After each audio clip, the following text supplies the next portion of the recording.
acuan saja kalau misalkan diperlukan ada penjelasan yang mungkin terlewat, mau download recording.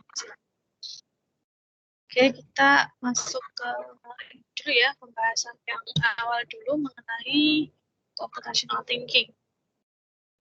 Mungkin sebelumnya ada yang sudah pernah dengar istilah ini atau mungkin sudah familiar, sudah pernah belajar computational thinking, atau waktu sekolah dulu pernah mencoba mengikuti kompetisi Bebres, ada enggak?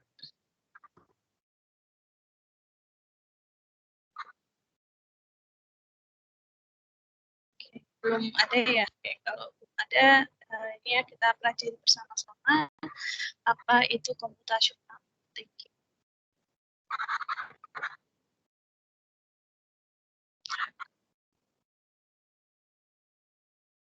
Computational thinking.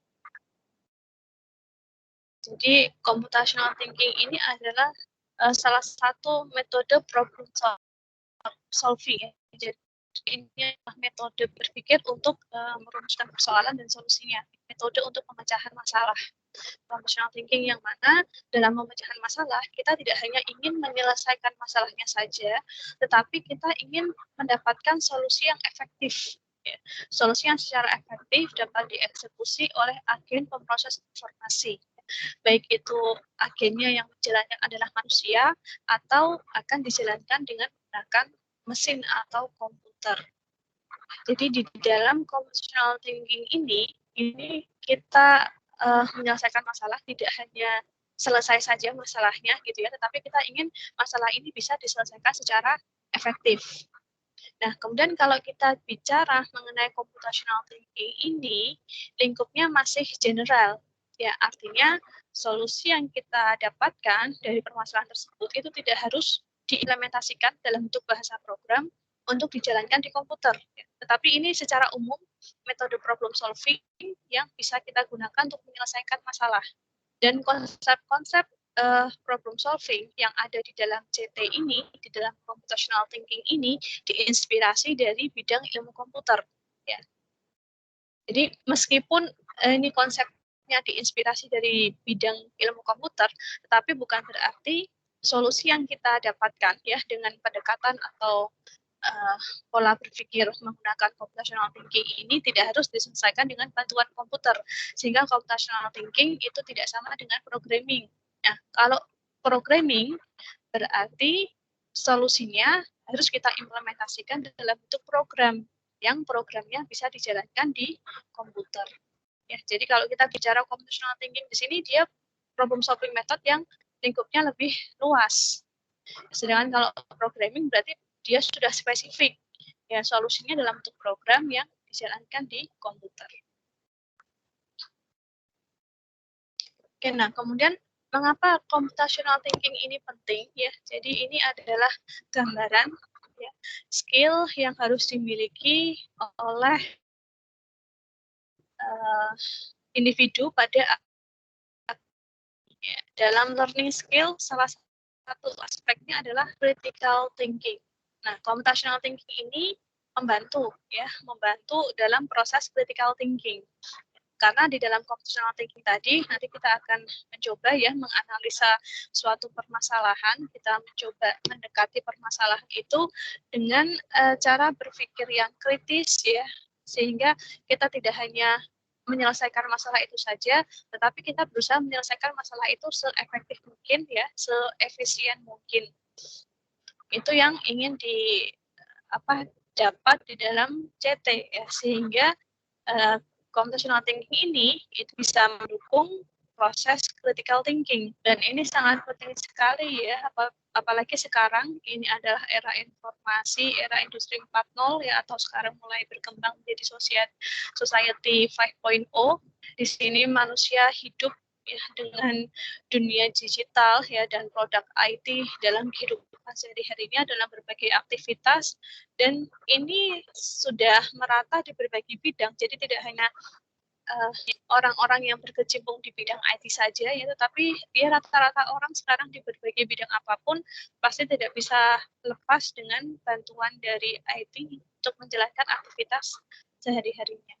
Sehingga ini sangat mendukung sekali ya, terutama untuk mendukung ini critical thinking yang merupakan salah satu skill yang harus dimiliki oleh individu pada abad 21. Ya, ini sebagai informasi ya, ini skill-skill yang lainnya. Nah, ini silakan untuk diasah ya. Ada learning skill, literasi skill ya, life skill. Ini akan sangat membantu sekali ya untuk keberhasilan adik-adik mahasiswa. Oke, nah ini contoh kasusnya kita menyelesaikan masalah dengan pendekatan computational thinking ini seperti apa. Nah, ini, misalkan saya beri pertanyaan. Berapa jumlah semua bilangan dari 1 sampai dengan 200? Kira-kira butuh berapa lama untuk menyelesaikan ini? Atau sekarang ada yang sudah punya jawaban? Silakan bisa langsung berbicara saja, tidak apa-apa, dinyalakan mic-nya. Ada yang sudah menemukan, atau kalau belum, kira-kira butuh berapa lama untuk menyelesaikan ini? Atau ada yang punya ide bagaimana cara menyelesaikan ini? Persoalan ini? Pakai rumus, Bu. Iya, Bu, pakai rumus. Pakai rumus. Ya, rumusnya apa? Masih ingat nggak, Mbak? N per 2 kali N plus 1. Setengah N dalam kurung N kali yang N plus 1 1 per 2. 2. Oke, setengah N kali N plus 1 ya. Setengah N kali N plus 1 berarti sudah ketemu jawabannya ya? Berapa jawabannya? 20.100. Oke, 20.100. Oke, dengan bantuan rumus. Nah, tahu nggak kenapa kok bisa dapat rumus itu? Bisa dapat rumus N per 2 dikali N plus 1. Rumus N per 2 dan N plus 1-nya dari mana?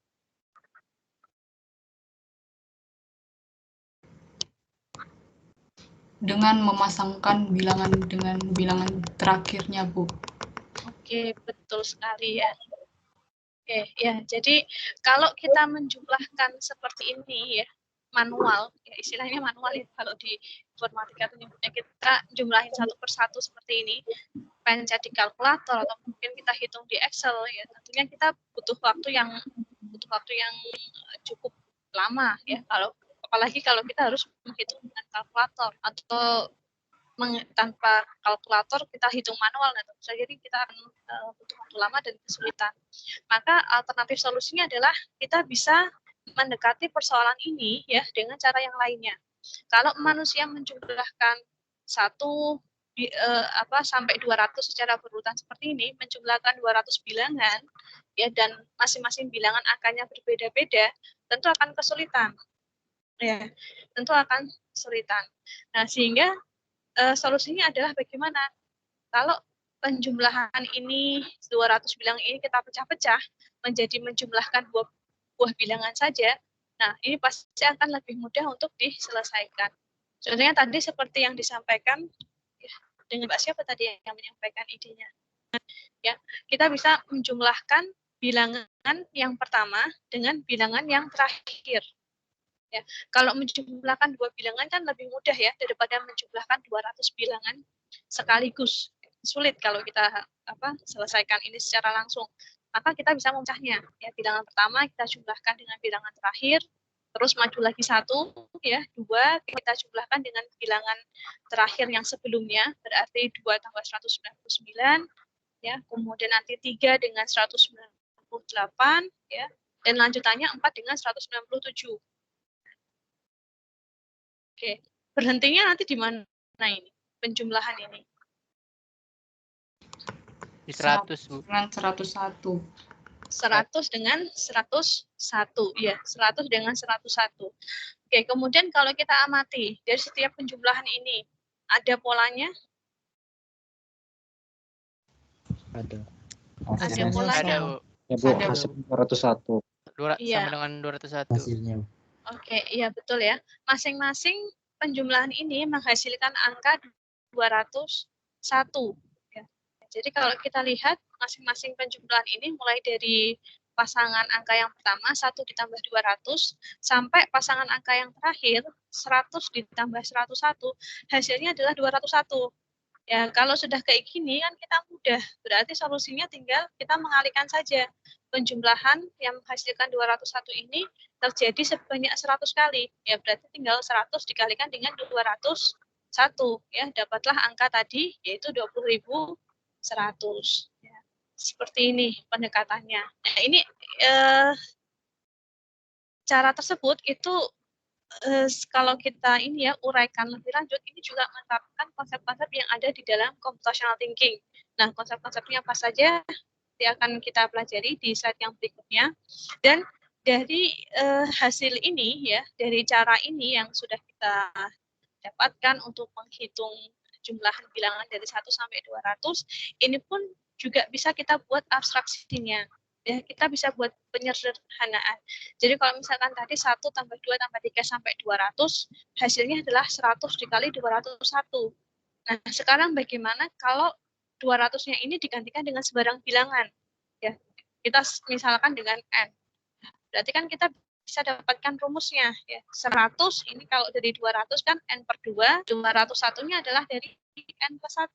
Ya, sehingga dapat rumusnya. Tadi seperti yang disampaikan, ya N per 2 dikalikan dengan N plus 1. Nah, kalau kita sudah dapat rumus seperti ini, kita kemudian ditanya untuk bilangan yang lainnya, ya kita mudah, kita tinggal masukkan saja ke rumus yang kita ditanya. Berapa jumlah bilangan antara 1 sampai dengan 2000 ya, tinggal dimasukkan ke sini saja. Karena kita sudah mengetahui rumusnya, kita sudah mengetahui abstraksinya. Seperti itu. Ini kalau kita uraikan lebih lanjut, ini menggunakan konsep-konsep yang ada di computational thinking ya. Nanti kita akan bahas. Nah, sebelumnya apa saja konsep utama yang ada di dalam computational thinking? Yang pertama adalah dekomposisi. Dekomposisi ini adalah memecah masalah atau sistem yang kompleks menjadi bagian-bagian yang lebih kecil. Ya, tadi contohnya di penjumlahan, kalau kita menjumlahkan 1 tambah 2 sampai 200, ya kita menjumlahkan 200 angka sekaligus, kita akan kesulitan.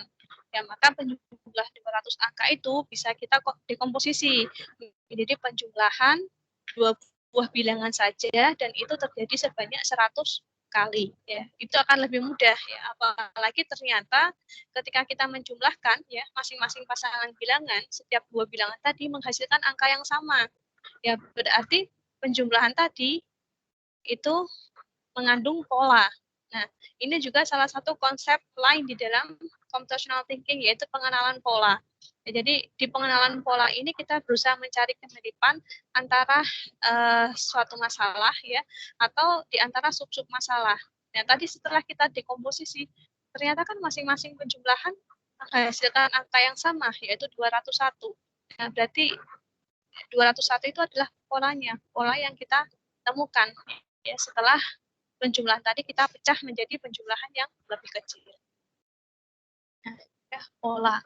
Kemudian konsep yang berikutnya adalah abstraksi ya. Jadi abstraksi di sini fokusnya adalah pada penyederhanaan ya. Jadi abstraksi ini kita menampilkan informasi-informasi yang diperlukan saja ya, dan kita menyembunyikan detailnya.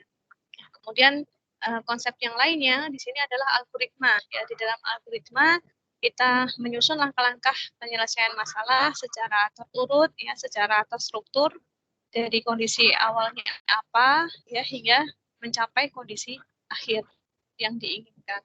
Ini adalah konsep-konsep utama yang ada di dalam computational thinking. Nah, konsep-konsep ini, dekomposisi, pengenalan pola, abstraksi, algoritma, ini berasal dari bidang ilmu informatika, berasal dari bidang ilmu komputer. Tetapi ternyata konsep ini juga bisa diterapkan dalam berbagai domain permasalahan secara umum. Ya, nanti kita akan lihat ya. Ya, ini contoh ya, pembahasan pada contoh kasus yang tadi. Penjumlahan yang panjang, banyak 200 bilangan, kita dekomposisi, kita pecah-pecah menjadi penjumlahan yang lebih kecil. Ya, tetapi dekomposisi masalah ini ya, dekomposisi penjumlahan ini ya kita harapkan setelah didekomposisi jadi lebih mudah ya. Jadi kita harus pikirkan bagaimana cara mendekomposisinya. Kalau kita mendekomposisinya ke dalam bentuk yang tidak tepat, misalkan ya sama saja nanti kita juga masih kesulitan ya. Tapi kalau kita berhasil mendekomposisi ya dengan cara yang tepat, nah maka permasalahan akan menjadi lebih mudah untuk diselesaikan. Ya, contohnya tadi ya, kita mendekomposisinya dengan pasangan dari bilangan yang depan dengan bilangan yang belakang. Nah, setelah kita dekomposisi seperti ini ya, ternyata di sini kita lihat semuanya menghasilkan angka 201. Ya berarti ada pola ya. Pola pada masing-masing hasil penjumlahan. Maka ini mudah kalau semuanya menghasilkan 201 dan totalnya ada 100 kali penjumlahan. Ya, berarti kan tinggal dikalikan saja 100 dikalikan dengan 201 ya, dapat hasilnya. Nah, kemudian ternyata dari sini ya, kita pun juga bisa membuat abstraksinya, penyederhanaannya. Nah, ini kan kalau 200, ya, berarti kalau sembarang bilangan bisa kita turunkan tadi ya, berarti jadi N/2 dikalikan dengan N+1. Ini adalah contoh ya, contoh penerapan computational thinking pada kasus penjumlahan deret bilangan. Ya ini istilah-istilahnya tadi ya, dekomposisi, pola, abstraksi, ini yang digunakan di dalam computational thinking. Oke, sampai di sini bisa diikuti ya. Bisa Bu. Oke, terima kasih konfirmasinya. Nah, kita akan melanjutkan lagi pada masing-masing konsep tadi ya, dekomposisi. Jadi untuk dekomposisi ya sesuai namanya, kita memecah masalah yang kompleks ya, dalam sub-sub masalah yang lebih sederhana. Nah, tapi di sini perlu diperhatikan bahwa saat memecah ini bukan berarti kita sembarang pecah-pecah masalahnya ya, tapi kita pecah-pecah ke dalam bentuk-bentuk yang lebih kecil, yang lebih teratur ya, yang lebih mudah untuk diselesaikan secara individu. Tujuannya seperti itu. Tapi kalau memecahnya kita tidak tepat ya sama saja nanti kita tidak bisa mendapatkan kemudahan dari hasil dekomposisi itu. Tapi kalau kita bisa mendekomposisi ke bentuk yang tepat, maka ini akan sangat membantu dalam proses penyelesaian masalah. Dan kalau misalkan kita bekerja secara tim ya, kita sering juga ya mendekomposisi misalkan dalam suatu kepanitiaan. Ya, dalam suatu kepanitiaan ya, biasanya kan ada banyak hal yang harus dipersiapkan. Nah, maka tugas besar tadi bisa dipecah-pecah. Misalkan ada yang mengurus bagian konsumsi, ya, ada yang mengurus bagian perlengkapan, ada yang mengurus misalkan bagian keuangan, ada yang mengurus bagian registrasi, ya, bagian humas dan seterusnya. Nah, itu bisa dipecah-pecah. Nah, kalau sudah dipecah-pecah gitu kan nanti masing-masing masalah bisa dikerjakan oleh anggota yang berbeda. Ya, nanti ada anggota yang mengurusi konsumsi, ada anggota yang mengurusi masalah perlengkapan, dan yang lain-lain seperti itu. Jadi lebih mudah untuk diselesaikan, lebih mudah untuk dikerjakan. Nah, tetapi ini perlu diperhatikan ya, membaginya juga harus tepat ya. Kalau membaginya misalkan nanti kedouble-double ya, ada yang mengurusi konsumsi tapi mengurusi keuangan juga, nanti ada yang mengurusi keuangan dan mengurusi perlengkapan juga. Nah, ini nanti bisa saling tumpang tindih. Mungkin nanti akan jadi ada pekerjaan yang tidak konsisten ya, karena dipegang oleh dua orang tapi kurang koordinasi dan seterusnya. Ya, jadi membaginya pun juga harus ke bentuk yang tepat. Bagaimana membagi ke bentuk yang tepat ya, kita harus jeli ya dalam melihat suatu permasalahan, karena masing-masing permasalahan pasti akan beda ya, bergantung pada masalah yang dihadapi, karakteristiknya seperti apa. Nah, kiat-kiatnya yang bisa kita ikuti adalah kita bisa mengidentifikasi ada bagian-bagian apa yang berbeda dalam masalah yang akan dipecahkan. Kemudian kita deskripsikan masalah utamanya, dan kemudian dari situ kita pelajari bagaimana cara kita memecahnya supaya kita bisa memecah masalah itu ke bentuk yang tepat, ya, ke bentuk yang lebih sederhana dan lebih mudah untuk diselesaikan. Dan ini secara umumnya bisa juga diterapkan dalam berbagai domain yang lain ya. Misalkan tadi dalam suatu kepanitiaan kita pecah-pecah ya dekomposisi tugasnya masing-masing panitia, atau mungkin dalam menurut sebuah cerita. Ya menurut sebuah cerita ini kan sesuatu yang kompleks. Nah, kita bisa dekomposisikan ini dulu menjadi beberapa bagian. Misalkan sebelum menulis cerita, kita tentukan dulu temanya apa. Nanti dari tema kita bisa menentukan tokoh. Oh, tokoh ini biasanya ada, kalau dalam sebuah ceritanya ada tokoh utama, ada tokoh figuran. Nah, kita bisa tentukan ya, dan seterusnya. Ya, ini contoh di dalam tubuh manusia ya. Kalau kita menjelaskan bagaimana proses metabolisme yang ada di dalam tubuh manusia. Nah, tentu saja itu adalah proses yang sangat kompleks.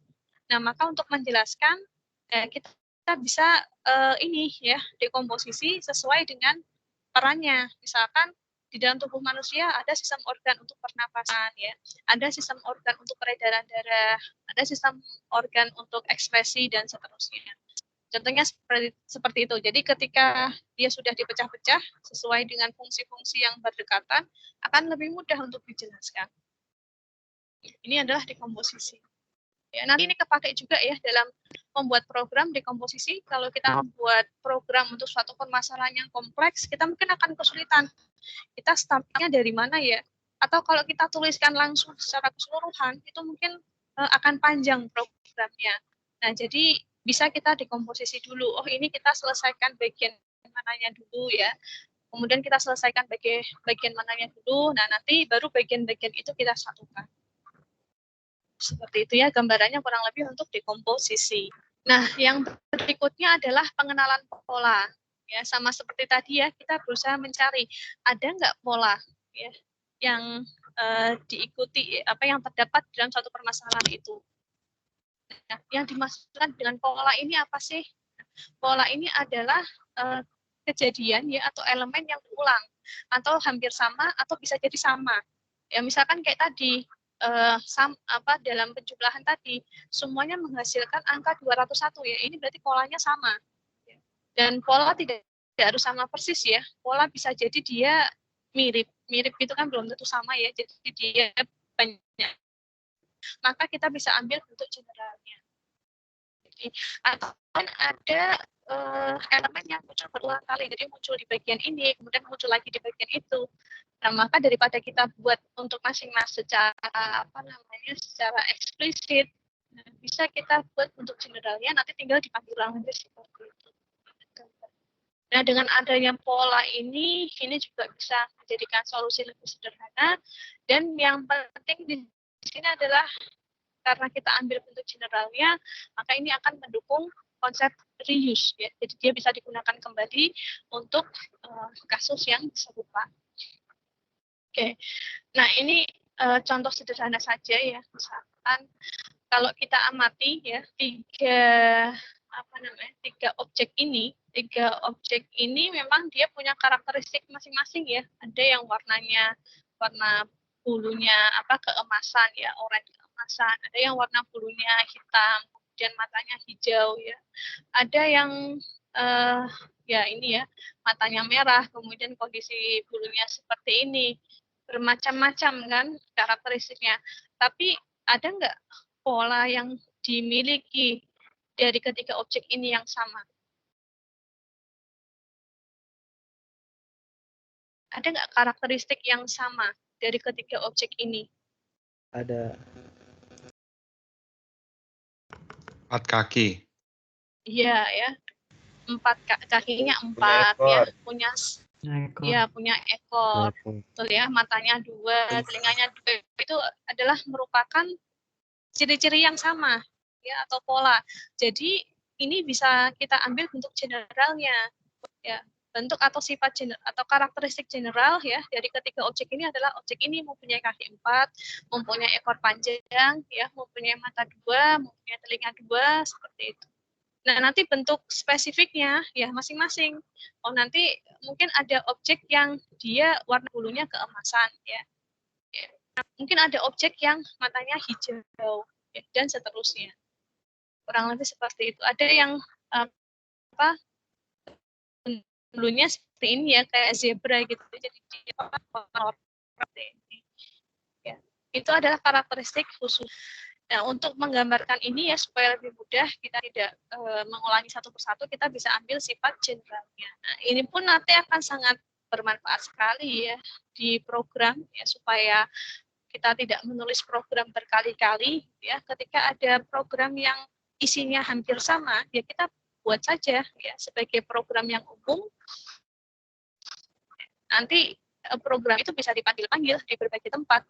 Ya, tinggal diberikan masukan saja sesuai dengan kurang lebih ya pengenalan pola. Nah, kemudian abstraksi. Nah, kalau abstraksi abstrak ya, abstrak di sini maksudnya adalah bukan membuat semakin tidak jelas ya, tetapi abstraksi di sini adalah kita berusaha menampilkan informasi yang diperlukan saja. Ya. Sedangkan informasi yang tidak diperlukan atau kurang relevan ya dengan konteksnya kita sembunyikan ya atau kita hilangkan. Tujuannya apa? Tujuannya supaya informasi itu lebih mudah untuk dipahami ya, lebih mudah untuk lebih cepat untuk dipahami oleh manusia. Tujuannya seperti itu. Ya, sehingga untuk mendapatkan abstraksi ini ya kita bisa mengidentifikasi ya masalah utamanya apa, ya apa yang sebenarnya kita ingin pecahkan, apa yang sebenarnya ingin kita capai. Kemudian kita identifikasi bagian mana yang penting, bagian mana yang tidak penting. Bagian yang tidak penting bisa dihilangkan, sedangkan bagian yang penting dia bisa difokuskan, bisa ditonjolkan.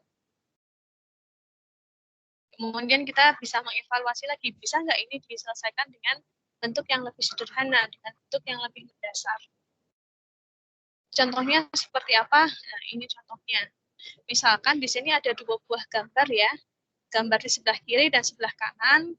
Kedua gambar ini sama-sama menggambarkan rute jalur MRT ya dari satu kota ke kota yang lainnya. Yang kotanya ini digambarkan dengan titik-titik ya di sini. Ya ini juga sama ini kota-kotanya, ini ya jalur-jalur yang dilalui oleh MRT. Oke, kalau kita melihat kedua buah peta ini ya, yang sebelah kiri, sebelah kanan, kita sebagai calon penumpang yang akan menggunakan MRT, lebih mudah yang mana kita membaca jalurnya? Gambar yang sebelah kiri atau gambar yang sebelah kanan? Kanan. Kanan, Bu. Sebelah kanan, Bu. Kanan, Lebih Bu. gambar yang sebelah kanan. Kenapa gambar yang sebelah kanan? Lebih sederhana. Lebih sederhana, Bu. Lihat, Bu. Sudah Lebih sederhana. yang tidak penting. Ya, lebih sederhana, Yang lebih penting. apa? Lebih terarah, lebih fokus ya. Ya. Ya, Bu. Sesuai dengan yang dibutuhkan. Yang kita butuhkan apa? Kita mau mengetahui ya jalur MRT dari satu titik ke titik yang lainnya. Ya. Kalau kita lihat lengkapnya, lengkap yang mana? Sebelah kiri dan sebelah kanan. Mungkin lengkap yang sebelah kiri. Yang sebelah kiri. Ya, yang kiri. Ya, yang kiri lengkap ya. Di situ dia tidak hanya menampilkan titik-titik atau apa nama-nama kota atau nama-nama stasiunnya saja, tapi dia juga menampilkan di sini ada nama jalannya, ya, ada nama distrik atau nama kawasannya, dan juga ada gambaran ini ya, gambaran atau apa kayak apa ya istilahnya kalau di peta itu seperti apa semacam kontur ya, kontur dari petanya, apakah ini daerah apa ini ya apa seperti kayak jalan-jalan umum ya atau tempat-tempat umum. Di sini kan kelihatan ya. Akan tetapi kan di sini sebenarnya informasi yang kita butuhkan kan tidak selengkap itu. Informasi yang kita butuhkan ya cuma jalurnya saja. Dia melalui kota mana, dia melalui stasiun-stasiun mana saja. Yang kita butuhkan kan hanya itu. Sehingga gambar yang sebelah kanan ini pasti akan lebih mudah dipahami ya daripada gambar yang sebelah kiri. Ya karena yang sebelah kiri untuk fokusnya pun juga kurang ditonjolkan ya. Ya, jadi ini yang dimaksud dengan abstraksi.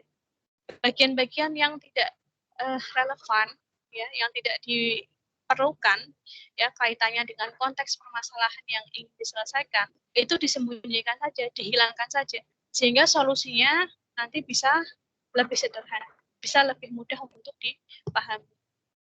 Ya, jadi kalau menyajikan informasi terlalu lengkap ya, tapi informasinya tidak dibutuhkan itu juga tidak bagus. Karena itu akan membuat semakin kelihatan kompleks, semakin kelihatan rumit. Ya. Tapi kalau kita menyajikan sesuai dengan kebutuhan, ya ini justru bisa menjadi lebih simpel, lebih sederhana untuk dipahami. Ya, ini yang dimaksud dengan abstraksi. Jadi nanti kalau implementasinya di program bagaimana? Implementasinya ya kalau misalkan ada bagian-bagian yang di situ sangat rumit sekali untuk diselesaikan, ya kita buat abstraksinya, ya kita buat penyederhanaannya. Nah, nanti bagian-bagian rumitnya disembunyikan, dihilangkan. Kalau kita panggil ya, kita tinggal panggil bentuk sederhananya saja. Ya, contohnya kalau di fungsional, nah itu bisa kita terapkan ya dalam bentuk fungsi. Fungsi ini juga merupakan sebuah abstraksi. Ya, fungsi misalkan fungsi isinya rumit sekali, kita buat sebagai fungsi tersendiri. Nanti kalau kita misalkan butuh perhitungannya, kita tinggal panggil nama fungsinya saja. Ya. Tidak perlu kita mengulangi lagi kode-kode yang ada di dalam fungsi tersebut. Nanti akan ini ya, mungkin masuk ke konsep fungsionalnya mulai pertemuan kedua ya. Ya ini sebagai gambaran saja ya. Jadi kita hanya menampilkan yang kita butuhkan, atau kalau rumit ya kita buat sesederhana mungkin gitu ya, sehingga akan lebih mudah untuk dipahami, lebih mudah untuk digunakan. Nah, yang kemudian yang penting juga adalah algoritma.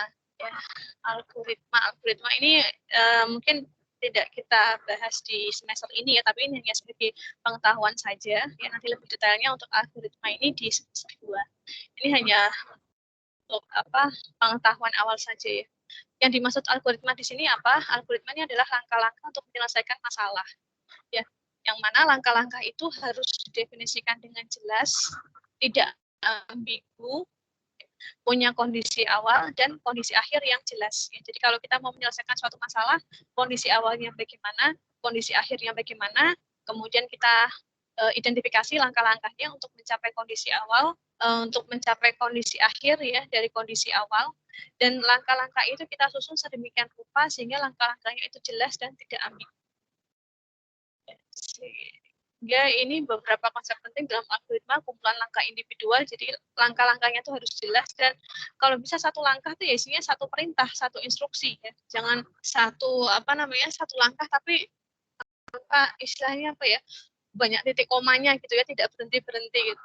Usahakan satu langkah ya satu instruksi ya, satu langkah individual. Kemudian yang penting adalah langkah itu harus didefinisikan dengan jelas ya, jadi harus jelas, apalagi kalau nanti kita mau implementasikan ke mesin ya, ke komputer, itu harus jelas ya.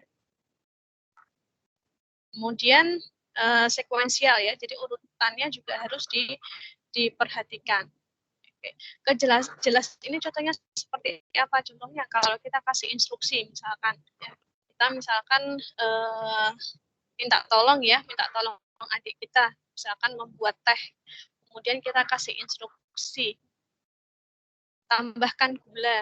Nah itu nggak jelas, tambahkan gula, kenapa nggak jelas? Nggak lengkap aturannya, tambahkannya seberapa, 1 sendok teh atau 1 sendok makan ya. Kemudian gulanya gula apa, gula pasir atau gula diet atau gula merah, kan juga nggak lengkap informasinya. Itu contohnya ya. Jadi harus jelas. Nah, ini contoh algoritma. Algoritma itu apa ya? Tadi ya urutan-urutan langkah. Contohnya dalam kehidupan sehari-hari ya, cara memasak itu kan ada urutan-urutannya. Dan biasanya ini kalau kebalik ya, hasilnya juga berpengaruh ya, bisa jadi mungkin rasanya tidak sesuai atau mungkin bentuknya jadi tidak bisa sesuai ya. Dan juga misalkan dalam merakit ya suatu objek, misalkan merakit lemari, itu pun juga ada aturan-aturannya kan, mana yang harus dikerjakan dulu ya, dan seterusnya. Ini contoh algoritma dalam kehidupan sehari-hari. Nah, kalau kaitannya dengan komputer, dengan calon-calon pemrogram, apa yang harus diperhatikan? Yang harus diperhatikan bahwa saat kita mendefinisikan algoritma itu harus jelas, presisi, dan teliti. Ya. Kenapa? Ya, ini kalau kita mau implementasikan ke dalam komputer, kita harus mengetahui bahwa komputer hanya melakukan sesuai dengan apa yang diperintahkan kepadanya. Dan komputer tidak memiliki kecerdasan untuk melakukan sesuatu yang tidak diperintahkan kepadanya. Ya, jadi komputer itu hanya mengerjakan ya apa yang kita perintahkan. Kalau kita nggak memerintahkan memberikan suatu perintah kepada komputer, ya komputer tidak akan menjalankannya. Atau misalkan instruksi kita tidak lengkap, ya instruksi kita tidak jelas, ya maka nanti apa yang dijalankan oleh komputer juga tidak lengkap. Seperti itu ya. Jadi ini komputer itu ya, karena komputer benda mati, maka apa yang dijalankan ya sesuai dengan apa yang dituliskan, apa yang diperintahkan ke komputer itu, yang biasanya nanti kita tuliskan dalam bentuk bahasa program. Nah, ini yang harus ditekankan ya. Jadi kalau kita nggak memberikan perintah, tidak memberikan perintah atau instruksi yang jelas, yang spesifik kepada komputer, ya maka komputer tidak akan pernah menghasilkan atau memberikan output sesuai dengan yang diinginkan.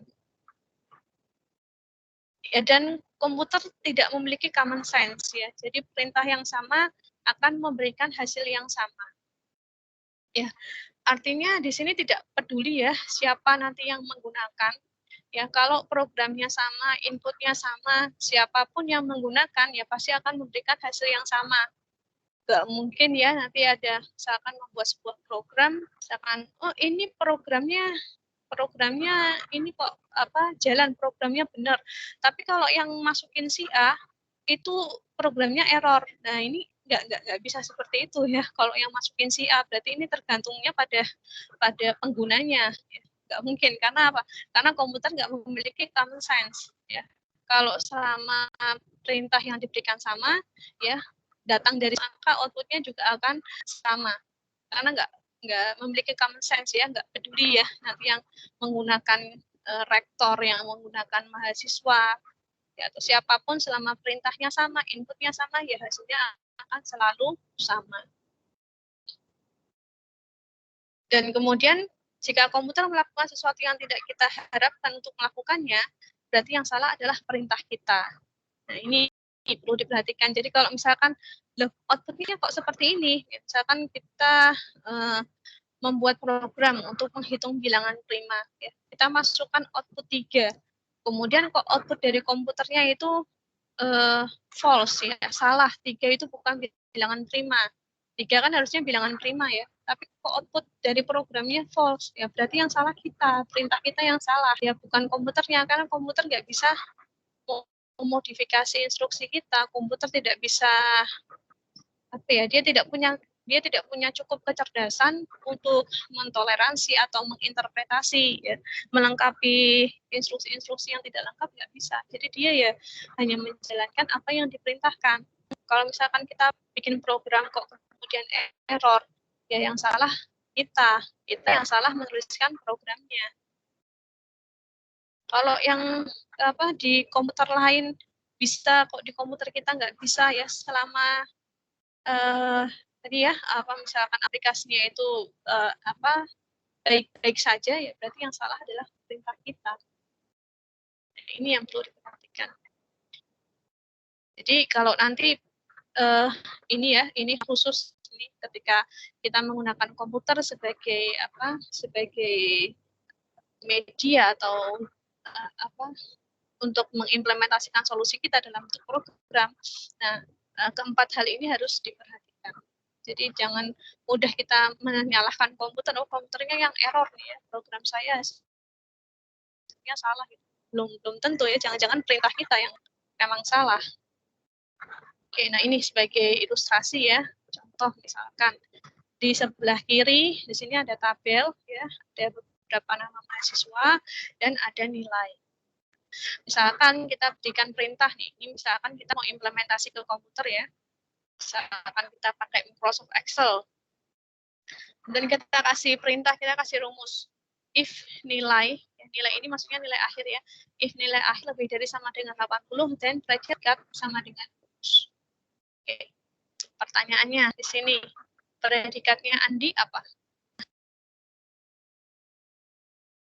Tidak lulus. Tidak lulus. Tidak lulus. Tidak lulus. Predikatnya Ardi? Lulus. Andi tidak lulus ya. Kalau Ardi lulus. Ardi lulus. Oke. Ada yang punya jawaban lain? Gimana tahu kok Andi tidak lulus? Taunya gimana kok bisa Andi tidak lulus? Karena Karena tidak nilai memenuhi Andi koman. dari 80. Oke, sebentar.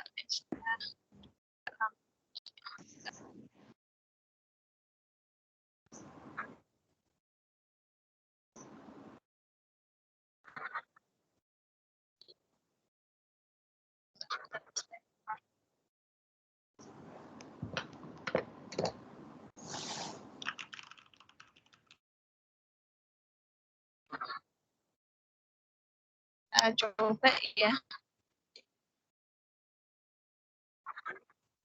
Oke, sambil menunggu ya, sambil menunggu ini buka apa aplikasinya agak lama.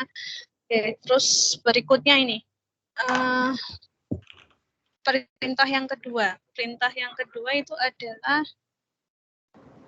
ya sambil dipikirkan solusinya ya. Perintah yang kedua ini mahasiswa yang namanya berawalan huruf A dan B bergabung ke kelompok 1 ya.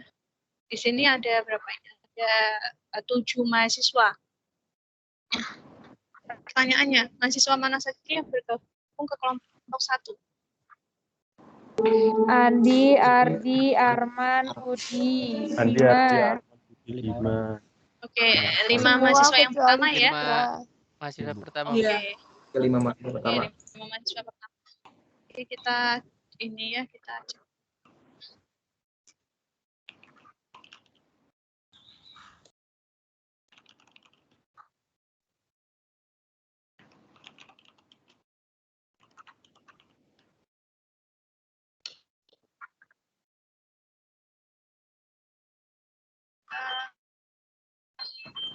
Plus misalkan untuk sembarang nilai ya, saya mau copy tapi sama. Misalkan itu di buku.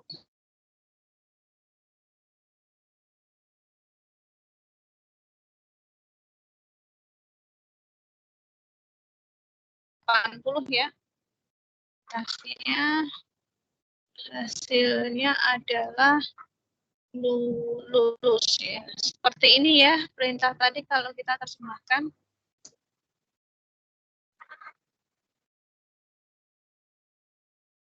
Ya. Keluarnya false, kan tidak lulus.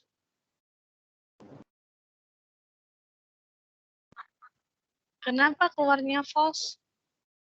Karena kan di sini kita kasih perintah cuman kalau nilai akhirnya lebih dari sama dengan 80. Predikatnya kita set lulus.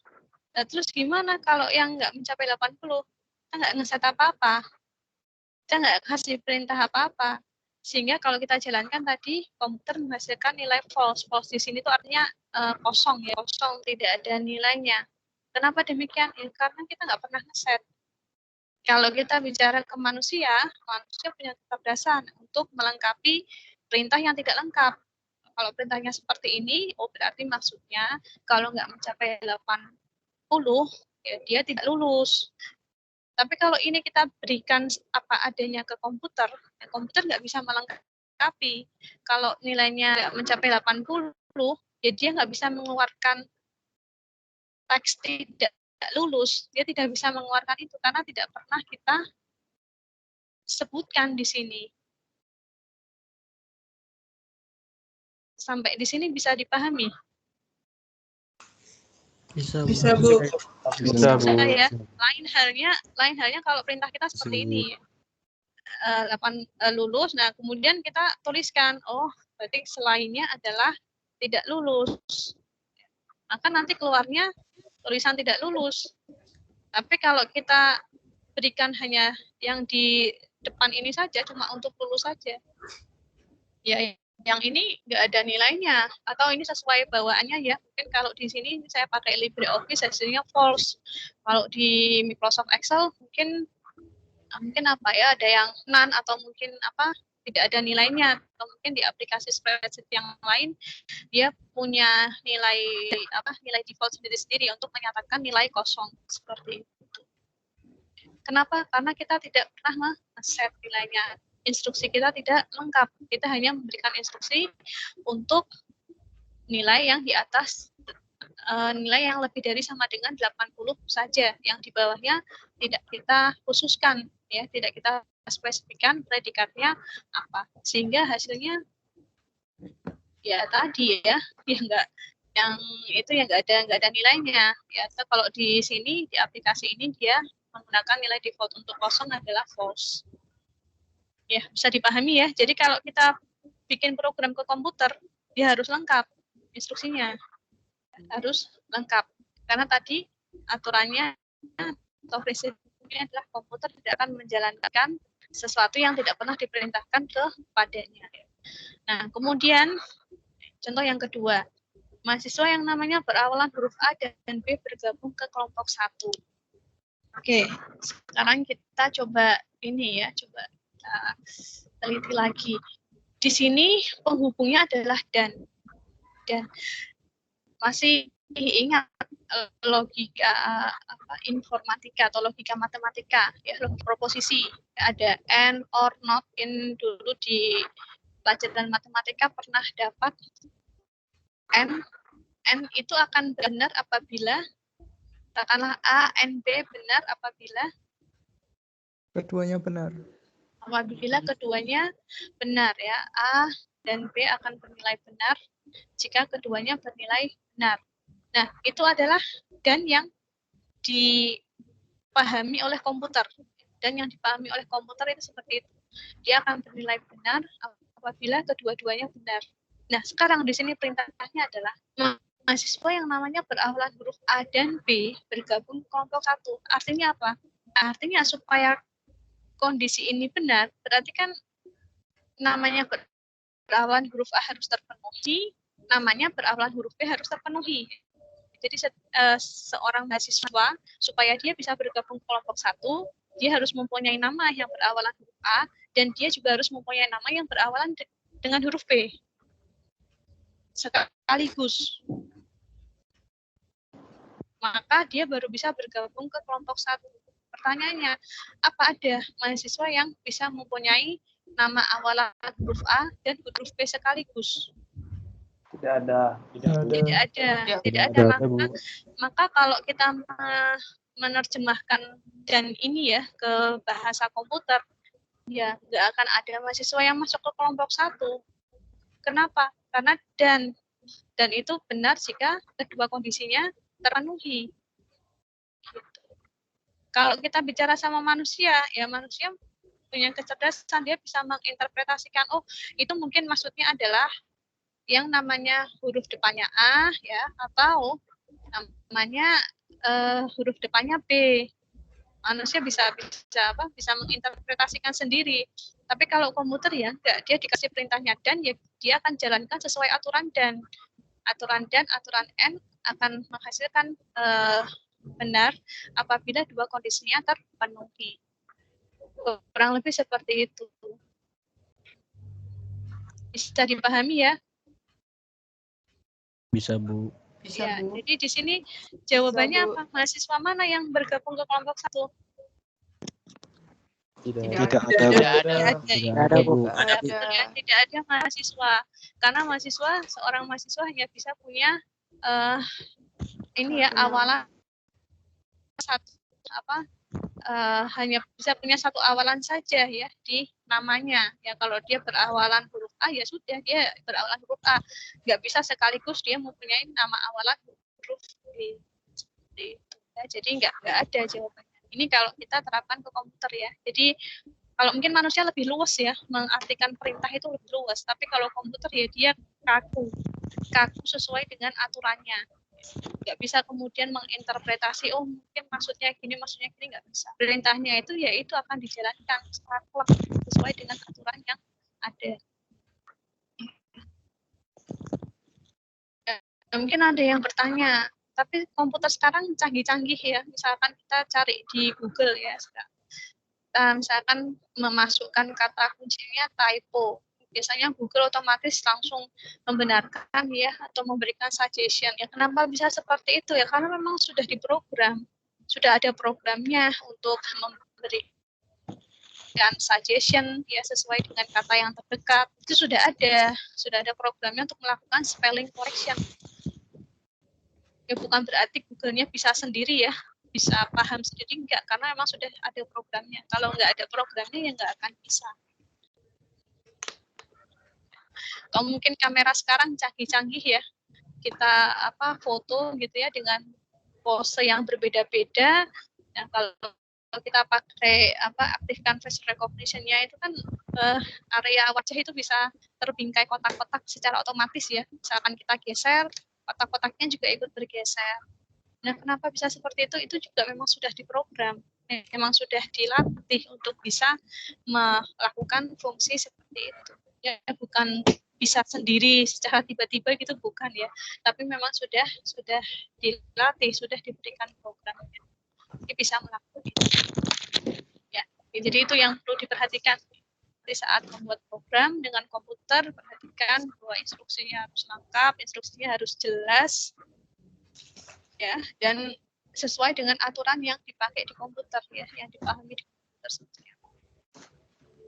Oke, nah berikutnya kalau kita sudah menyusun ya rancangan solusinya seperti apa, dan kita bisa evaluasi solusi tersebut ya, apakah solusi itu baik atau tidak. Nah, ini ada beberapa pertanyaan yang bisa kita gunakan untuk evaluasi ya. Ini yang paling penting ya, untuk kita cek dulu adalah is it correct ya, apakah solusinya benar. Ini yang harus dicek terlebih dahulu.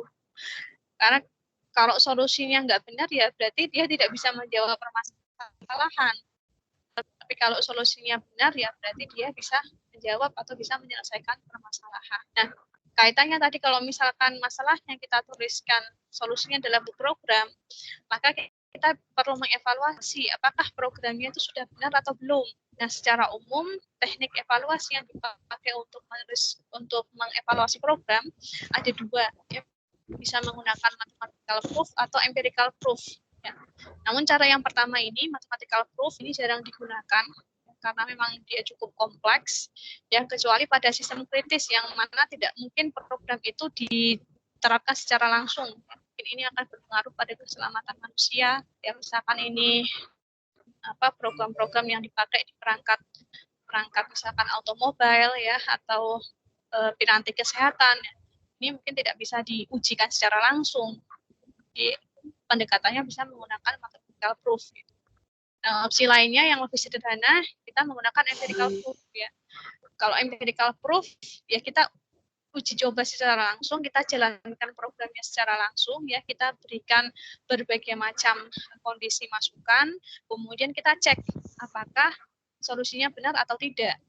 Dan apabila dari berbagai macam kondisi masukan yang kita berikan, ada satu kondisi saja yang menyebabkan outputnya salah, yang menghasilkan output salah, maka bisa kita katakan bahwa program itu masih salah, program itu tidak benar. Jadi misalkan kita buat program untuk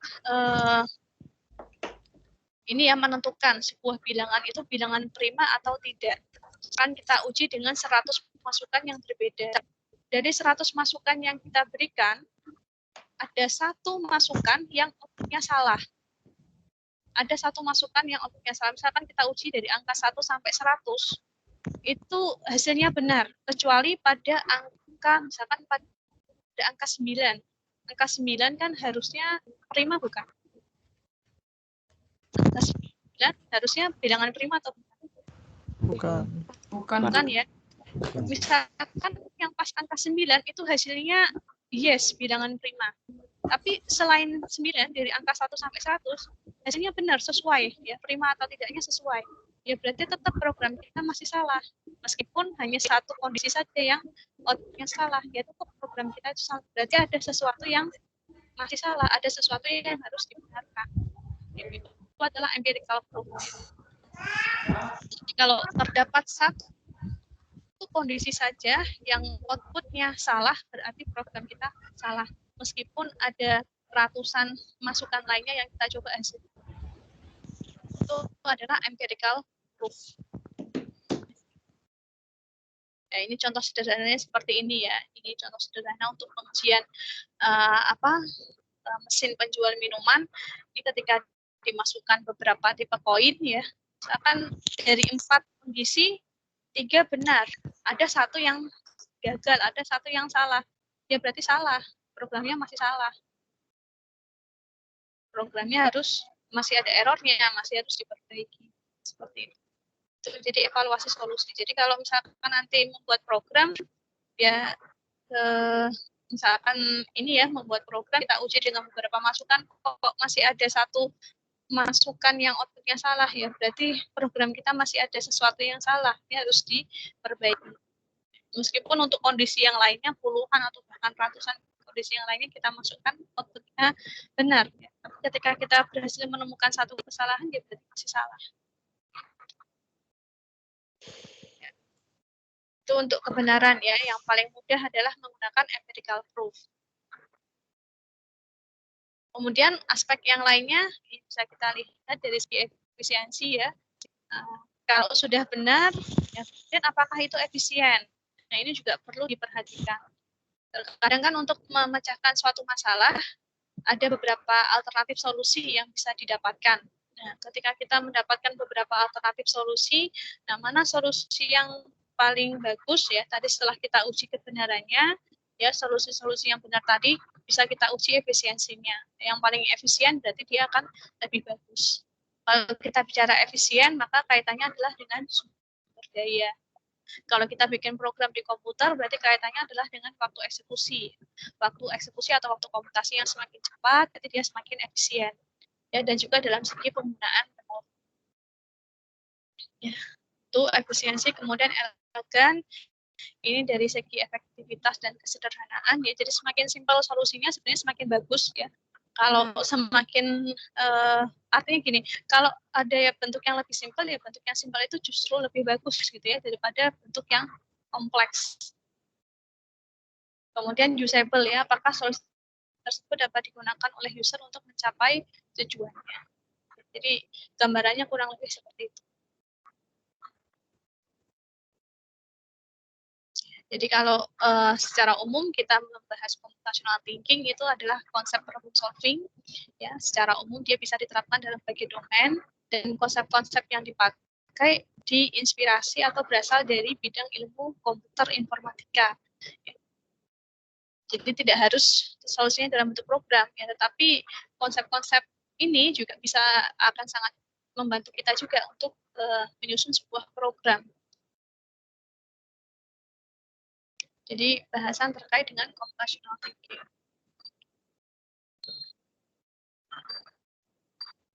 Jadi di sini ada yang mau ditanyakan? Silahkan kalau ada.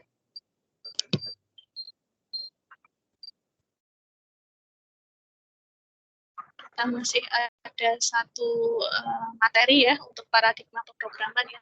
Tadi kita singgung ya, ada paradigma ya, istilah paradigma ada yang fungsional, ada prosedural. Nah, bedanya apa antara masing-masing istilah itu?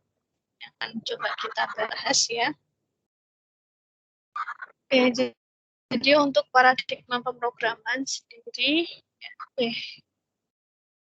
ya kaitannya dengan penyelesaian masalah ya. Saat kita menyelesaikan masalah ya untuk mendapatkan solusi, biasanya kan ada berbagai macam ini ya alternatif ya. Atau masing-masing orang mungkin bisa punya ide yang berbeda-beda. Ya. Ada yang mendekatinya dengan cara yang berbeda-beda. Mungkin saja ya.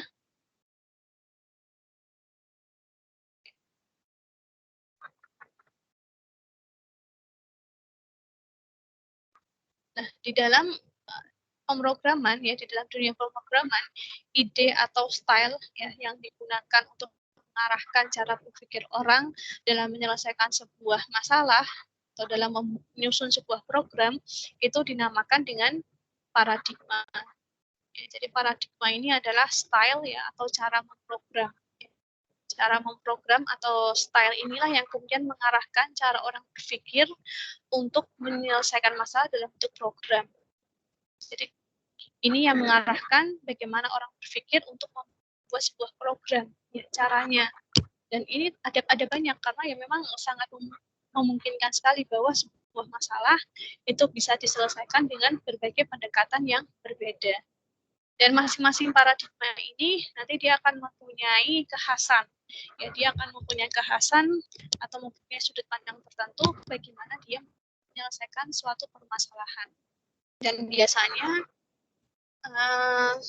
satu paradigma tidak ini ya, tidak bisa satu paradigma itu kemudian dia bagus atau paling bagus di antara paradigma yang lain, karena biasanya suatu paradigma itu dia punya kelebihan ya, dia akan cocok untuk jenis masalah tertentu yang mungkin tidak bisa sebagus pada paradigma yang lainnya, karena masing-masing memang memiliki khas ya, dan mana yang terbaik sesuai dengan kasusnya ya, sesuai dengan masalahnya. Jadi tidak bisa kita katakan dari berbagai paradigma tadi, misalkan, oh paradigma fungsional ini yang terbaik, masalahnya bagaimana. Dan ada paradigma apa saja di dalam pemrograman? Ya, secara umum ada 5. Ini paradigma yang paling tua, ini adalah paradigma prosedural atau imperatif. Ya, kemudian ada paradigma fungsional, ini yang kita pelajari di semester ini. Kenapa kok kita nggak mempelajari dari yang prosedural dulu? Karena ternyata implementasi di paradigma fungsional ini lebih sederhana. Kalau di prosedural, kita harus lebih teliti lagi ya. Karena di prosedural itu membedakan mana data, mana instruksi. Sedangkan kalau di fungsional, data dan instruksi itu dia dikemas dalam bentuk yang lebih sederhana, dalam bentuk fungsi yang dia hanya memperhatikan inputnya apa dan outputnya apa. Dan ada istilahnya paradigma deklaratif, ya, predikatif atau logik di logical programming. Kemudian ada paradigma berorientasi objek dan paradigma konkret. Kita akan lihat ya bedanya apa dari masing-masing paradigma ini. Ya, kita mulai dulu dari yang paling dasar, yang paling awal itu adalah paradigma prosedural. Ini paradigma ini didasari pada konsep von Neumann. Ya, jadi di paradigma ini yang menjadi kekhasan atau karakteristik khusus dari paradigma ini adalah ya tempat penyimpanan atau memori dibedakan menjadi memori instruksi dan memori untuk data. Jadi yang khas dari paradigma ini, ya, paradigma ini memisahkan mana data, mana instruksi. Ya, jadi data digunakan untuk menyimpan sebuah nilai, instruksi digunakan untuk memanipulasi data tersebut. Dan ini dipisahkan ya. Jadi ketika kita mau membuat program, kita harus membedakan dulu, kita harus merinci dulu data apa yang kita butuhkan, kemudian instruksi-instruksi apa yang harus kita lakukan untuk memanipulasi data tersebut, sehingga kita bisa mendapatkan sebuah output yang sesuai. Dan di sini eksekusi instruksinya, eksekusi programnya dijalankan secara sekuensial. Sehingga bisa saja nanti sebuah instruksi itu akan dipengaruhi oleh instruksi-instruksi yang berjalan sebelumnya. Ya. Dan nanti data itu akan diperiksa, artinya nilainya itu akan dibaca dan dimodifikasi secara sekuensial. Ini prosedural ya. Nah ini ciri khas utamanya adalah dia memisahkan ya mana data ya yang di sini disebut sebagai struktur data dan mana instruksi yang di sini disebut sebagai algoritma. Nah, kesatuan antara algoritma dan struktur data inilah yang membentuk sebuah program. Keuntungannya apa? Keuntungannya paradigma ini dekat dengan mesin ya, dekat dengan mesin, sehingga kalau dari segi efisiensi ya semakin dekat ke mesin maka dia akan semakin efisien karena berarti dia tidak perlu banyak translasi ke bahasa mesin seperti itu. Nah, namun kelemahannya apa? Kelemahannya ya tadi kita harus berpikir jeli, kita harus benar-benar teliti untuk membedakan, untuk mengidentifikasi mana data yang kita butuhkan, ya data-data apa saja yang kita butuhkan untuk menyimpan nilai, dan bagaimana instruksi yang harus kita lakukan untuk memanipulasi data tersebut. Dan ketika kita menyusun instruksi, kita juga harus memperhatikan urutannya, sekuensialnya. Ya, karena instruksi akan dijalankan, dieksekusi secara sekuensial, sehingga kalau urutan kita tidak tepat, ya nanti hasilnya bisa jadi tidak sesuai. Nah, ini di paradigma prosedural. Ini gambaran saja ya, gambaran saja. Nanti kalau pas prosedural ini baru dipelajari di semester 2, semester 3, ini gambaran saja. Bahwa ini ya, jadi intinya itu ini. Kalau di paradigma prosedural, maka dia akan memisahkan mana kamus ini untuk melis data-data apa saja yang dibutuhkan. Ya. Algoritma di sini ini untuk meneruskan langkah-langkahnya. Nah, langkah-langkah yang ada di algoritma ini dia akan memanipulasi ya data-data yang yang sudah diidentifikasi di bagian kamus. Seperti itu. Dan semua yang dimanipulasi di sini, itu harus dituliskan ya di dalam kamus ataupun di dalam inputan ini harus ada. Itu paradigma prosedural. Intinya tadi dia memisahkan mana data, mana instruksi. Nah, kemudian yang kedua ini ya paradigma fungsional yang akan kita pelajari ini dia lebih sederhana. Ya. Karena apa? Karena dia tidak harus memisahkan, karena kita tidak harus memisahkan mana data yang kita perlukan, mana instruksi yang harus dijalankan, tidak. Kita hanya berpikirnya bahwa program itu sebagai sebuah fungsi. Program akan menerima masukan, ya. Kemudian nanti di dalam fungsi akan dilakukan sejumlah operasi untuk memanipulasi masukan menjadi keluaran yang diharapkan. Ya, jadi berpikirnya lebih sederhana. Fungsinya nanti bisa fungsi primitif, ya satu buah fungsi saja, atau juga bisa dia komposisi. Ya, jadi di dalam fungsi nanti ada pemanggilan fungsi yang lain juga bisa. Nah, ini di paradigma fungsional. Sehingga kalau kita menjalankan program fungsional ini ya pada dasarnya kita menjalankan fungsi. Ya, kita memanggil sebuah fungsi, kita memberikan masukan ke fungsi, dan nanti fungsi itu akan memberikan atau menghasilkan sebuah output itu ya. Jadi tidak harus kita memikirkan bagaimana langkah-langkahnya secara sekuensial, datanya apa, instruksinya apa, tidak. Tapi kita sudut pandangnya dalam bentuk fungsi. Jadi semua solusi kita susun dalam bentuk fungsi. Ya, jadi tidak ada istilah pemisahan antara data dengan program ya. Tidak ada istilah variabel. Ini keuntungannya sederhana ya, lebih simpel. Tapi kelemahannya dari segi efisiensi ya dia agak sedikit di bawahnya prosedural ya, karena pada dasarnya ketika dia dijalankan oleh pemroses bahasa, program fungsional ini juga nanti diterjemahkan dulu ya atau dijalankan secara prosedural. Tapi jalankan secara prosedural ini oleh pemroses bahasanya. Sedangkan kita dari sisi atau sudut pandang pembuat program ya kita membuatnya ya, dalam bentuk fungsional. Nanti mungkin yang sudah belajar pemrograman sebelumnya ya hati-hati ya di fungsional kita tidak pakai variabel. Mungkin kalau sudah belajar bahasa program kita sudah di prosedural atau di objek ya kita sering ya menggunakan variabel untuk menyimpan nilai. Di fungsional nggak ada istilah variabel. Ya, jadi semuanya dipandang dalam bentuk fungsi ya. Ya contohnya ini kita mau buat fungsi pangkat 2 ya kita tentukan saja nama fungsinya apa, ya masukannya apa, nilai tipenya apa, outputnya bagaimana, dan kemudian nanti apa operasinya untuk merealisasikan fungsi tersebut. Oke.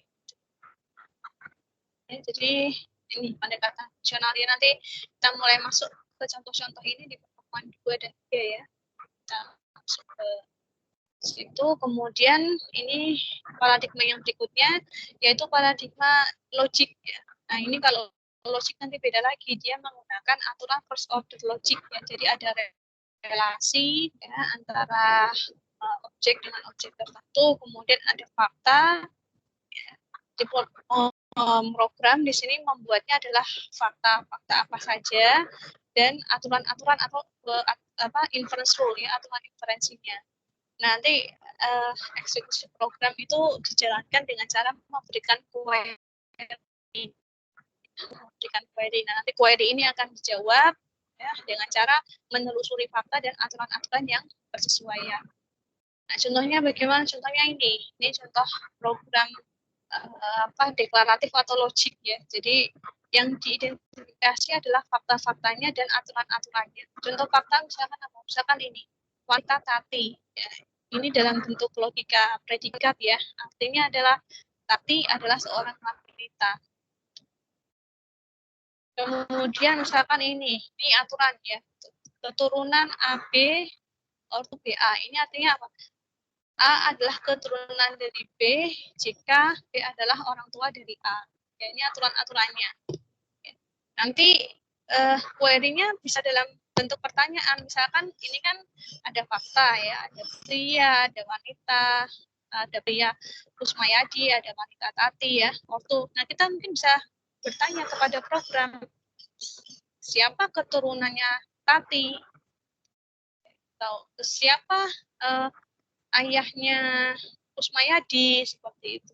Tapi kita juga bisa bertanya, Kusmayadi itu ayahnya dari siapa?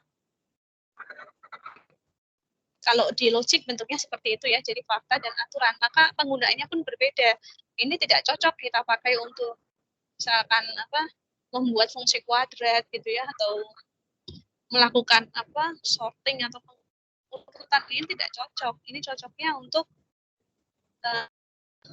kasus yang diimplementasikan ya, atau bisa direpresentasikan dalam bentuk logika predikat. Kurang lebih seperti itu ya. Ini di paradigma logik. Pelajarinya di mana paradigma logik ini? Nanti di informatika ya. Dia akan dipelajari. Nah, kemudian yang berikutnya ini paradigma berorientasi objek, ini akan dipelajari mahasiswa di semester 4. Ya, paradigma ini pada dasarnya hampir mirip seperti prosedural ya. Jadi kalau di prosedural ada data, ada instruksi. Kalau di pemrograman berorientasi objek ya, maka program itu dibungkus ya dalam kelas-kelas. Setiap kelas punya atribut dan metode. Atribut ini ya hampir analog dengan data, metode ini hampir analog dengan instruksi ya. Jadi nanti setiap kelas kan dia bisa punya atribut ya, bisa punya metode. Metode ini akan memanipulasi atribut. Ya, setiap kelas nanti ketika dijalankan bisa diinstansiasi menjadi objek-objek. Nanti antara satu objek dengan objek yang lainnya dapat berkomunikasi ya, dan melalui pertukaran pesan ya, dan seterusnya.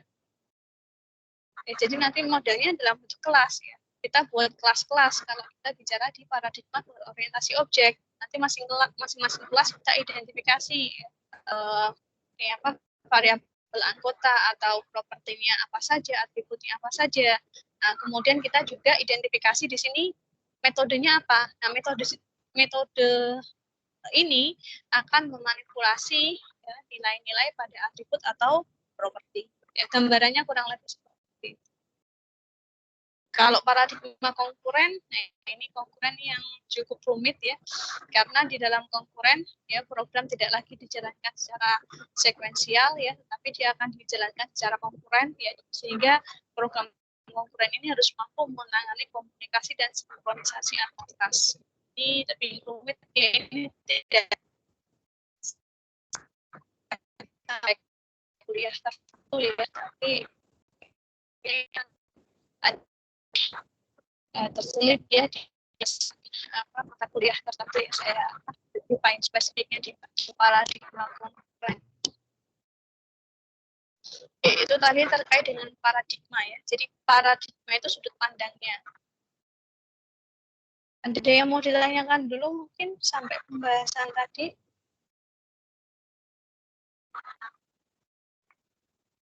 Oke, jadi kalau nanti kita di sini paradigmanya fungsional, berarti nanti setiap solusinya harus kita kita susunnya dalam bentuk fungsional ya, mengikuti aturan-aturan pada paradigma fungsional ya, tidak sembarang tidak sembarang model solusi ya, tapi solusinya akan kita bawa atau kita arahkan ke dalam model-model fungsional. Nah, kemudian kalau bahasa pemrograman sendiri, bahasa pemrograman itu ya berarti seperti bahasa yang kita pakai sehari-hari ya. Setiap bahasa kan dia punya kosakata, punya vocabulary, kemudian dia punya aturan-aturan untuk menuliskan kalimat atau statement yang benar. Ya, begitu pula dengan bahasa pemrograman. Ya, masing-masing bahasa dia akan mempunyai vocabulary atau simbol sendiri-sendiri ya untuk menyatakan suatu yang mempunyai suatu arti, dan untuk menuliskan statement yang benar dia juga mempunyai aturan gramatikal masing-masing. Ya, sehingga ketika kita menuliskan ya suatu instruksi ya dengan aturan-aturan pada bahasa pemrograman tertentu, nah itu yang disebut sebagai program. Jadi program ini adalah instruksi yang kita tulis mengikuti aturan-aturan pada bahasa pemrograman tertentu ya, dan aturan-aturan pada bahasa pemrograman ini biasanya sifatnya kaku ya. Kenapa kaku ya, tadi balik lagi ini akan diimplementasikan di mesin, diimplementasikan di komputer. Jadi harus jelas, ya, harus jelas. Kita harus saklek atau sesuai dengan aturan-aturan yang ada di dalam bahasa programan tersebut. Kalau kita menggunakan aturan atau kita menggunakan simbol yang salah, kita menggunakan aturan yang tidak tepat, ya nanti programnya bisa jadi error. Ya, kalau aturannya tidak benar, ya aturan gramatikalnya tidak benar, biasanya programnya akan error, ya tidak bisa dijalankan, ya karena sintaknya salah. Jadi grammatical rule ini biasanya berkaitan dengan masalah sintak. Ya, sintak ini adalah bagaimana kita menyusun simbol-simbol, ya sehingga dia memenuhi aturan yang tepat untuk menjadi sebuah kalimat atau statement yang sah dalam bahasa pemrograman tertentu. Jadi kalau kita salah menggunakan simbol atau kita salah mengikuti aturan gramatikalnya, ya, sintaknya berarti salah. Penulisannya salah dan programnya bisa menghasilkan error. Nah, kemudian masing-masing simbol, masing-masing aturan itu juga mempunyai makna. Ya. Makna ini yang kemudian disebut sebagai semantik. Ya. Semantik dari sebuah program itu adalah makna. Jadi apa yang sebenarnya akan dijalankan pada statement atau program tersebut, itu adalah semantiknya. Jadi, kalau sintak itu adalah susunan simbol-simbolnya, susunan kalimat atau kata-kata di dalam programnya, ya, sedangkan semantik ini adalah maknanya. Oke, untuk bahasa pemrograman sendiri ini sudah berkembang ya cukup lama ya, dari bahasa pemrograman generasi pertama yang langsung dalam bentuk binary code sesuai dengan mesin komputer kan produk digital ya, jadi ya dia hanya bisa mengeksekusi dalam bentuk digital, dalam bentuk binary code yaitu 0 atau 1. Nah, pada pemrograman first generation language, instruksi dituliskan langsung dalam bentuk binary code. Nah, tentu saja ini pusing kalau kita menuliskan sekarang ini ya, apalagi untuk program-program yang kompleks. Ya, biasanya dipakai untuk program-program yang memang dekat ya, atau langsung ke hardware-nya. Ya, ada lagi di atasnya yaitu dengan bahasa assembly, ya, menggunakan bahasa mnemonik. Nanti dari mnemonik ini akan diterjemahkan ke binary code. Ya, kemudian ada third generation language, fourth generation language ini sudah mulai mirip dengan bahasa manusia, sehingga dia menggunakan simbol-simbol yang lebih mudah untuk dipahami. Dan fifth generation language ini bahasa program yang sudah dilengkapi dengan small tools. Ya, pada dasarnya nanti semuanya akan diubah ya ke dalam bentuk binary code supaya bisa dijalankan. Ya, tapi artinya kalau kita menggunakan ini, misalkan kita menggunakan 4GL, ya kita menuliskannya jadi lebih mudah karena sintak-sintak, makna-makna yang simbol-simbol yang digunakan dalam program itu mendekati bahasa manusia, jadi akan mudah untuk diimplementasikan. Oke, ini saya jeda sebentar ya, di tempat saya masih ada, nanti kita lanjutkan beberapa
Baik, saya lanjutkan lagi.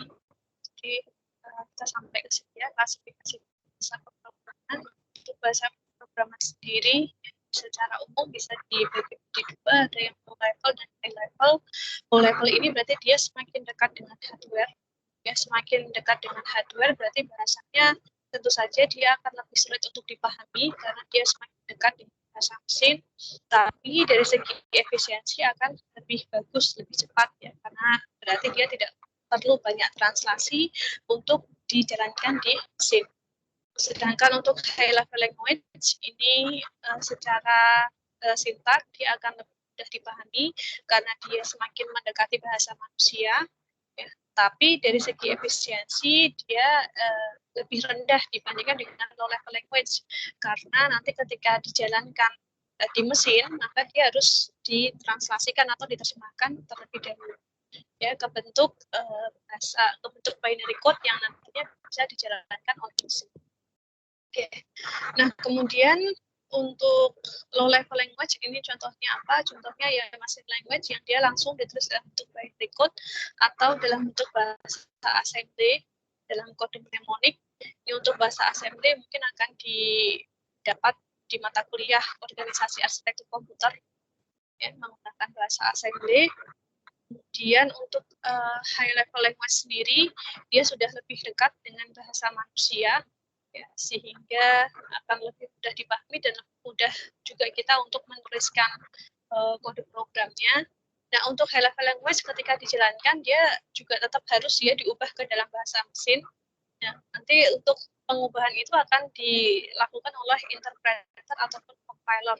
Jadi ada bahasa pemrograman yang dia menggunakan interpreter secara langsung, dia akan menerjemahkan setiap statement ke dalam bahasa mesin ya, contohnya seperti JavaScript, Python itu menggunakan interpreter.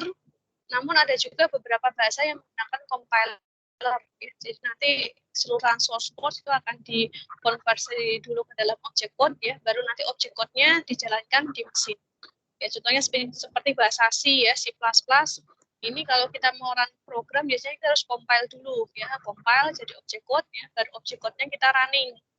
Tapi kalau nanti kita menggunakan JavaScript atau Python ya kita tinggal jalankan saja, kita tinggal eksekusi saja dan kita bisa mendapatkan hasilnya langsung ya, tidak perlu diubah ke dalam bentuk object code karena dia hanya menggunakan interpreter saja. Ya, kemudian kaitannya tadi dengan berbagai paradigma di dalam pemrograman, ya masing-masing paradigma dia juga ini bisa memiliki beberapa bahasa yang mendukung ya konsep-konsep di dalam paradigma tersebut ya, dan bisa jadi ada bahasa pemrograman yang dia mendukung lebih dari satu paradigma ya, bisa saja ya, contohnya seperti Python. Python aslinya orientasi objek ya, tapi bisa juga dia mendukung ini ya paradigma fungsional, bisa juga dijalankan dengan paradigma prosedural, bisa juga. Jadi satu bahasa bisa lebih dari satu paradigma, mendukung lebih dari satu paradigma. Namun ada juga bahasa yang memang dia spesifik ditulis ya, atau murni ditulis untuk paradigma tertentu ya, sehingga performanya di paradigma itu akan sangat bagus ya. Contohnya seperti di fungsional ini yang asli digunakan adalah LISP Haskell. Ini asli ya, dia benar-benar murni untuk fungsional. Tapi di sini tidak kita pelajari ya, karena ini sekarang jarang sekali digunakan LISP Haskell, jadi kita memilih menggunakan Python. Kemudian seperti Java ya, Java ini juga murni untuk orientasi objek, jadi performanya di orientasi objek ini fitur-fiturnya akan sangat lengkap sekali. Itu kurang lebih ya gambarannya. Nah, kemudian selama perkuliahan terkait dengan pemrograman, itu pada dasarnya ada dua hal yang akan kita pelajari. Yang pertama, kita belajar memprogram. Kemudian yang kedua adalah kita belajar bahasa pemrograman. Bedanya apa belajar memprogram dengan belajar bahasa pemrograman? Kalau belajar memprogram, ini artinya kita belajar bagaimana kita menyusun sebuah program. Ya, bagaimana kita menyelesaikan sebuah masalah dalam bentuk program. Ya, bagaimana membuat program yang baik, bagaimana membuat program yang benar. Ini yang dibahas di dalam belajar memprogram. Ya. Kalau belajar bahasa pemrograman, ya seperti kita kita belajar bahasa, maka kita akan mempelajari pada bahasa tersebut ya aturan-aturannya bagaimana ya, simbol-simbol yang digunakan di situ apa ya, bagaimana instruksi-instruksi itu bisa dituliskan ke dalam kalimat atau statement yang valid di bahasa pemrograman tertentu. Itu yang kita pelajari pada bahasa pemrograman. Sehingga kalau ditanya sulit mana sebenarnya, belajar memprogram atau belajar bahasa pemrograman, yang mana? Memprogram, belajar bahasa programnya. Ya, itu mudah semua ya, dan mudah semua. Kalau analoginya ya ini ya, misalkan kita menulis sebuah artikel, ya kita menulis sebuah artikel. Belajar memprogram ini analog dengan kita menentukan konten-konten yang ada di artikel itu apa, dan bagaimana kita mengemas ya konten-konten yang ada di artikel itu sehingga artikel yang kita hasilkan itu adalah artikel yang bagus, artikel yang berkualitas. Sedangkan kalau kita belajar bahasanya, ya artinya kita hanya tinggal belajar aturan translate-nya saja. Kalau tadi misalkan artikelnya sudah kita susun dalam bentuk bahasa Indonesia, kemudian kita pengen artikelnya diterjemahkan ke dalam bahasa Inggris, ya kita mentranslasikan saja. Nah, ketika kita mentranslasikan, kita sudah tidak berpikir lagi mengenai ide-ide yang ada di kontennya, karena ide-idenya sudah kita tuliskan, ya sudah kita buat, sudah kita desain. Yang perlu kita perhatikan adalah bagaimana kita menerjemahkan kalimat-kalimat artikel tadi yang semula ditulis dalam bahasa Indonesia menjadi bahasa Inggris yang sesuai. Cuman itu saja, tapi kita tidak perlu memikirkan lagi ide-idenya, apa yang ada di artikel itu tidak. Ide-ide yang ada di artikel itu kita pikirkan saat kita belajar memprogram. Analognya seperti itu. Ya, jadi mana yang lebih susah, belajar memprogram atau belajar bahasa programnya? Ya, belajar memprogramnya ya. Belajar memprogramnya jauh lebih susah, dan ini yang paling fundamental ya, ini yang paling mendasar. Ya. Kalau mahasiswa sudah mempunyai konsep yang bagus, ya dia bisa menyusun sebuah program, paham bagaimana ketika ada sebuah masalah, solusinya diselesaikan dalam bentuk program. Nah, nanti mau diimplementasi ke bahasa apapun, ini akan relatif lebih mudah. Karena pada dasarnya ketika kita terjemahkan ya ke dalam bahasa tertentu, kita hanya mempelajari saja. Di bahasa itu tuh kalau mau menggunakan fungsi logika N itu pakainya simbolnya apa? Ya, kalau saya mau menulis percabangan, menulis analisa kasus pakai simbolnya apa? Kita cuma mempelajari itu saja, simbol-simbolnya apa, aturannya bagaimana, ya, grammatical rule-nya bagaimana. Tapi kalau belajar memprogram, dan disinilah kemampuan mendasar yang harus dimiliki. Kita harus paham, kita harus benar-benar mengetahui bagaimana suatu masalah itu bisa kita tuliskan dalam program yang tepat. Nah, sehingga ketika kita belajar memprogram, biasanya solusi atau desain yang program yang kita buat itu tidak harus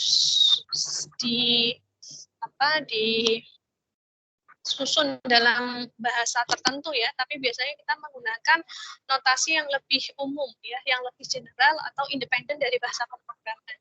Ya, kalau di fungsional nanti belajar memprogram itu akan kita tuliskan dalam bentuk notasi fungsional ya, sehingga dia independen dari bahasa pemrograman apapun. Kenapa demikian? Ya supaya di sini benar-benar fokus pada ide penyelesaiannya, ya, benar-benar fokus pada ide penyelesaian dan tidak bergantung pada bahasa tertentu. Karena pilihan bahasa itu banyak. Nanti mau diterjemahkan ke bahasa apapun nggak masalah ya. Ketika ide solusinya itu sudah diketahui, ya tinggal diterjemahkan saja. Tapi kalau misalkan kita sudah spesifik ya menuliskan solusi langsung dalam bentuk program tertentu ya, karena masing-masing program kan dia punya kekhasan masing-masing ya. Nah, takutnya nanti kita akan kesulitan memahami ide dari solusi itu secara general, dan ketika kita mau translasi ke bahasa yang lainnya kita akan kesulitan ya, karena bahasa ini akan terus berkembang.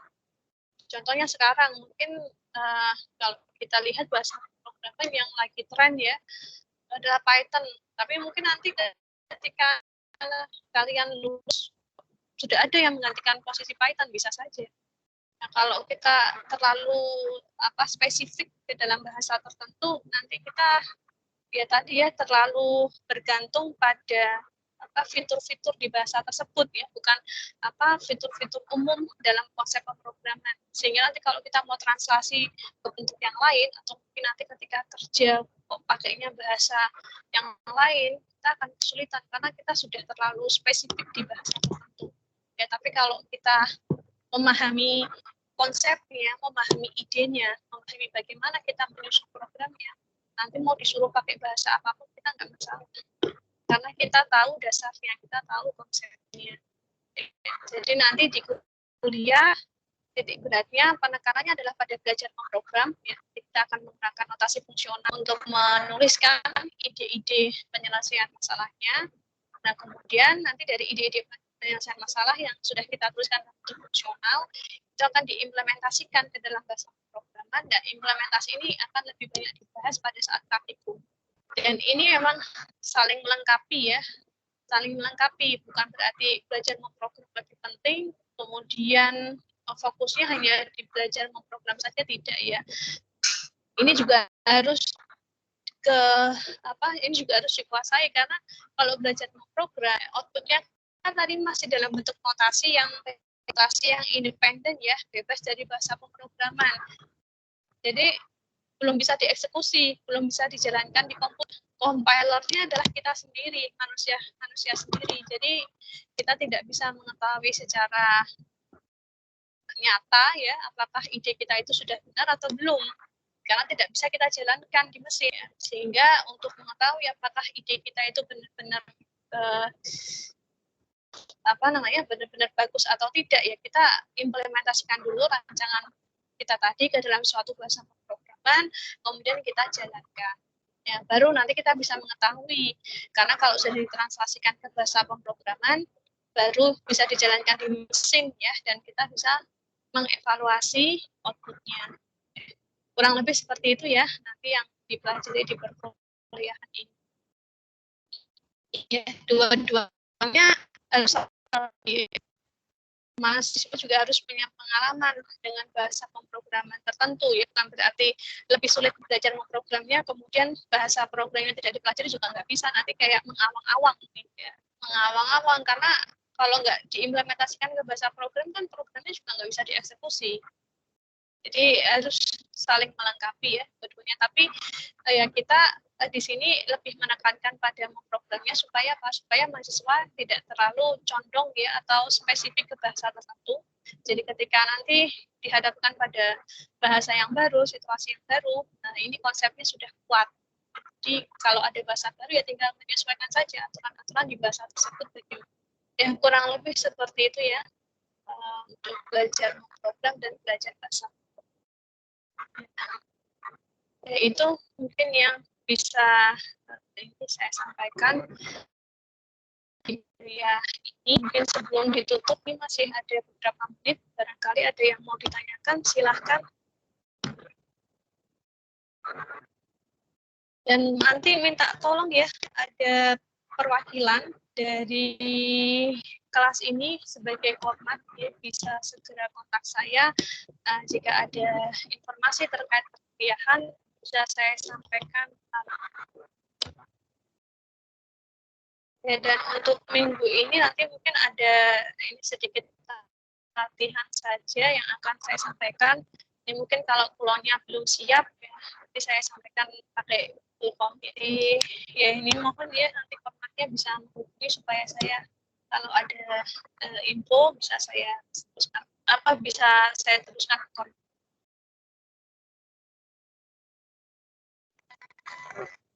Oke.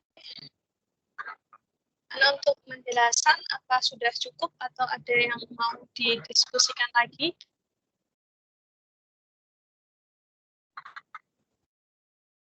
Oke. Kalau sudah cukup dan untuk sesi kuliah ini saya akhiri ya. Untuk materinya silakan sudah bisa di-download di file ya, silakan untuk dipelajari dan insya Allah nanti kita ketemu lagi di minggu depan ya dengan bahasan tipe data dan operator. Sekian yang bisa saya sampaikan. Mohon maaf jika ada kekurangan. Semoga bermanfaat. Saya akhiri. Wassalamualaikum warahmatullahi wabarakatuh. Waalaikumsalam. Waalaikumsalam. Terima kasih, Bu. Waalaikumsalam warahmatullahi wabarakatuh. Terima kasih, Bu. Terima kasih, Bu. Nah, ya, yang sudah selesai silakan bisa langsung ini ya, linknya supaya rekamannya juga bisa. Oke, Bu. Sebanyak, Bu.